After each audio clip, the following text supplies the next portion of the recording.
Comment accueillez-vous quelqu'un qui vous a fait du mal, avec bienveillance ou hostilité? Si vous n'avez pas de réponse, voici la manière rwandaise. Le lundi 27 janvier 2025, des soldats congolais ont fui vers le Rwanda alors que les combats s'intensifiaient entre eux et le groupe rebelle M23.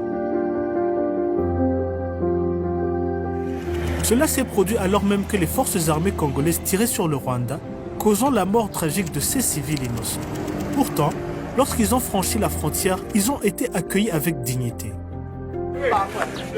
Le Rwanda a choisi d'ignorer les attaques contre sa sécurité et les pertes en vie humaines pour leur tendre la main.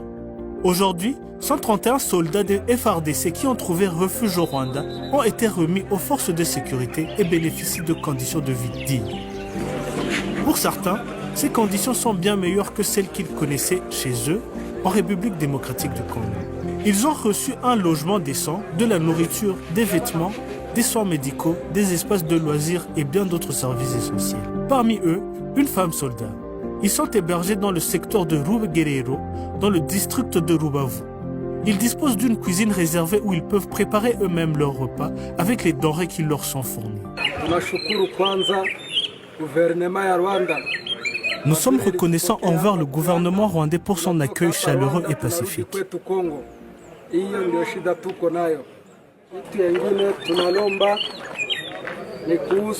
Nous appelons le gouvernement congolais à faciliter notre retour en toute sécurité dans notre pays.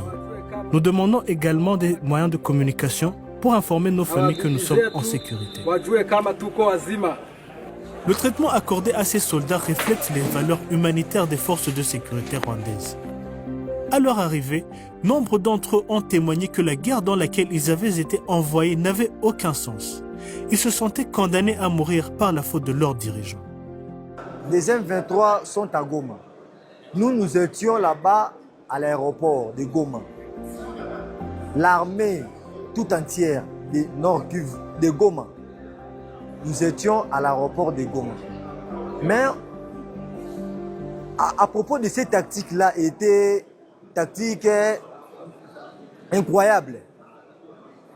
Comment nous pouvons se mettre à l'aéroport de Goma, tandis que l'ennemi a déjà entouré le Goma tout entière, a commencé à lancer des bombes, des mortiers, ceci, cela. Nous ne pouvons pas être coffrés à l'aéroport, tandis que l'ennemi a déjà contourné l'aéroport. Nous étions coffrés. Cette tactique-là, ça n'existe pas. Ça ne peut pas exister, nous sommes coffrés. L'ennemi, quand il lance des bombes là, c'est que nous aurons beaucoup de blessés, beaucoup de morts.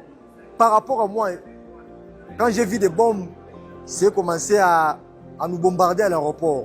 Non, j'ai vu que là, ce n'est pas bien. C'est pour cela que je me suis dit s'en sortir pour aller à la MONUSCO. Mais le MONUSCO nous a refusé. Depuis la prise de Goma par le M23, de nombreux soldats des FARDC ont déposé les armes et reconnu leur défaite. Le M23 a annoncé son intention de les former à nouveau dans le but de leur inculquer des valeurs militaires différentes de celles qui guidaient leur action jusque-là.